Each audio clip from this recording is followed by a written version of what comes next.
Jerry Lewis. But first up on The Beat Goes On. He's out there in the rain. He's out there in the sunshine. He's out there looking to find the best in movies and music. Our resident guru on all things movies and music, Barry Rushton. Barry J. Rushton. Hello, Jared. Good to be back here again, mate. Good to be back here on a Monday night. Really, really enjoyed it. Good weather last week, wasn't it, Oh, Barry? you're kidding. It's been fantastic. I tell you what I did last week, Jared. Have we got time, Barry? Just not the whole week, just one night. Just one Very night. seldom do I actually go to a play. You know, I mean, I don't know why, because I enjoy it every time I go. But I guess probably why I don't go to a lot of shows is because I go to the movies, and there, of course, I can go for free, and there's usually a glass of wine. Whereas I go to a show, I've actually got to physically pay, usually times two. Oh, let me tell you how awful this is going to be. Oh, Barry, I feel Anyway, sorry for you. I went and saw this great play. It's still on for a few days in Auckland here. It's called Nell Gwyn. And it's on at the ASB Waterfront Theatre down in Which is the Horsey first time Street. you've been to that First time theatre, at you theatre, told and me, a yeah. beautiful theatre, and what a marvellous play. I mean, Wow. really, we've got some talented people here, you know, really, really talented. Oh, thank you, Barry. Present company included, eh, Jared? Anyway, let me tell you who is a good talent is actually this movie I'm going to talk to you about today.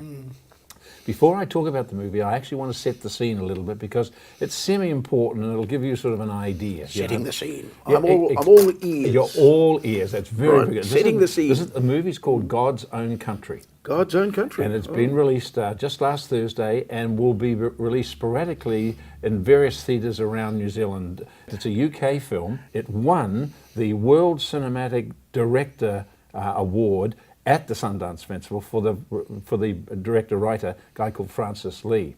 It also was nominated in the category of the Grand Jury Prize, which is the big prize, right? It was nominated, didn't win it, but it was nominated. But it did win in the Berlin Festival. It did win the jury prize. I am leading up to something. You are leading up to and in the Edinburgh Film Festival, it won the best feature film. It's got a 95 out of 100 score in Rotten Tomatoes.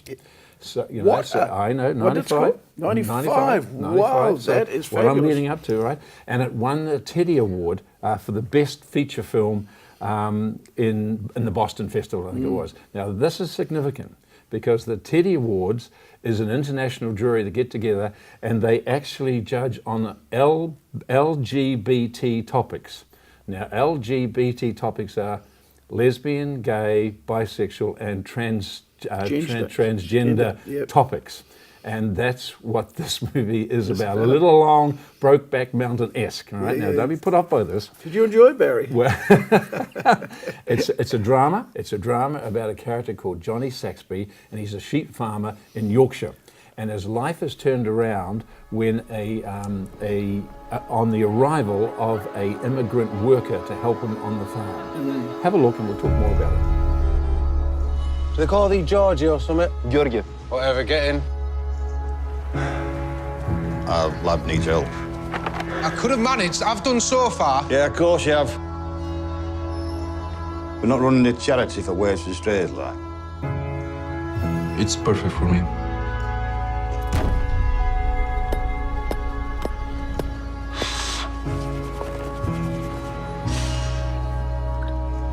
It's beautiful here, but lonely, you know?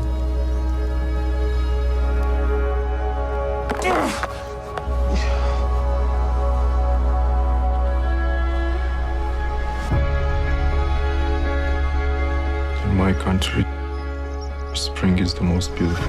Very interesting movie, Barry. Just What so you it's saw clear, there is is the it main to work? character, a guy called Johnny, right? Played by a guy called Someone Josh on your O'Connor, shoulders now. right? And he's emotionally sort of, you know, confused, you know, and he gets drunk all the time, and he's forced to stay on the farm because his father had a stroke and he can't manage it. His father's not helpful at all, as in a relationship between the two of them. Always not putting him down, but really, you know, he's just frustrated. Obviously, in doesn't himself. want to be a sheep farmer. And his grandmother, she's there. And she's too old, she can't work, you know. And so this migrant guy comes along and starts to work, you know what I mean? And what it does is it forces the relationship between the two of them, forces him Johnny, to look at his future, to look at his emotions, to look at his thinking. And that's the thing, you see. So yes, it's an overtly gay film, but it's not around the about the political or the politics of a gay relationship. It's not about that, and it's really not about the politics of being oppressed or anything. What it is, it's a film about the transformation of a person of love, what that does to a person, not only to themselves, but also to the family that he is involved with. It is beautifully shot. It is a superbly crafted movie, set in Yorkshire. Funny enough, set in the on the farm of the producer, his family farm, this Francis Lee guy. It's his debut filming, production, by the way. But, you know, be prepared, it's pretty heavy at places. Just don't tell President Trump about it, okay? He's all right about it, isn't he? He's all right about it. And as I say, it is a film more about love and the redemption of love and finding yourself. It's great. God's Own Country just started, but You'll like it. If you love films and you love the production of films, 95 you'll on love it. 95 on Rotten Tomatoes. You have to say it's worth it. And all those other awards it got, so it's not, you know. Now, Barry, just before you go, I do want to say to TV3, wow, what a great movie I saw there a week ago. It's an old movie, 2011, but I loved it. It was called The Descendants, and it had George Clooney in it. I hated it. Did you? I did. Oh, that's the second time I've told you about a movie you've hated. Well, sorry, this is set in Hawaii, remember? Yeah, It was loved it. a ghastly damn thing. It was the best Well, movie yeah, I've ever seen. Really? Yeah. Well, you What did you hate about it, Barry? Well, I hated about his acting in it. It was just shocking. I thought it was terrible. It was so contrived. It was ghastly. Excuse me. I'm going. Your contract runs out. You're next fired, week. right? You'd be like Trump. You are fired. Anyway, and the second thing is I couldn't watch it on a television thing because did you record it then watch it? Yeah, yeah. Oh, that's the only way you can do it. You know. All the adverts. It's a ghastly film. I hated I it. loved it. Oh, well, there you go. Well, there we go, eh? I won't see you next week. Is that what Don't you're believe anything I ever say again. Always believe Barry. saying? See you, mate. See you, mate. See you, Bye. Pete.